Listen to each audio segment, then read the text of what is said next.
অনেকদিন যাবৎ শুধু মাছ মাংসই খেয়ে যাচ্ছি, তাই ভাবলাম আজকে সিম্পল ডিমের ঝোল রান্না করব। তাই কিন্তু আমি ডিম আর আলু এখানে সেদ্ধ করতে বসিয়ে দিয়েছি। তো তারপরে আমার ডিম সেদ্ধ হয়ে যাওয়ার পরে এখন ডিমটা আমি ভাজবো। তাই আমি কিন্তু একটু খুন্তি দিয়ে গর্ত করে নিচ্ছিলাম, কারণ নাহলে ডিমটা প্রচণ্ড ছিটকায়।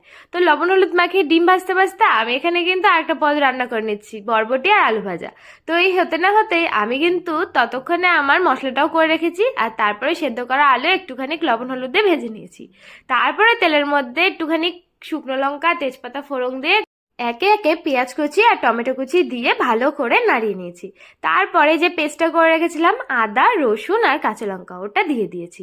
তারপরে লবণ হলুদ আর একটুখানি কাশ্মীর লঙ্কার গুঁড়ো আর সামান্য পরিমাণে চিনি দিয়ে আমি কিন্তু ভালো করে কষিয়ে ওর মধ্যে আলুগুলো দিয়ে দিয়েছি। তারপরে যতটা পরিমাণে আমি ঝোল রাখবো ততটা পরিমাণে জল দিয়ে ওই ভেজে রাখা ডিমগুলো দিয়ে ঢেকে রাখলেই আমার ডিমের পাতলা ঝোল রেডি।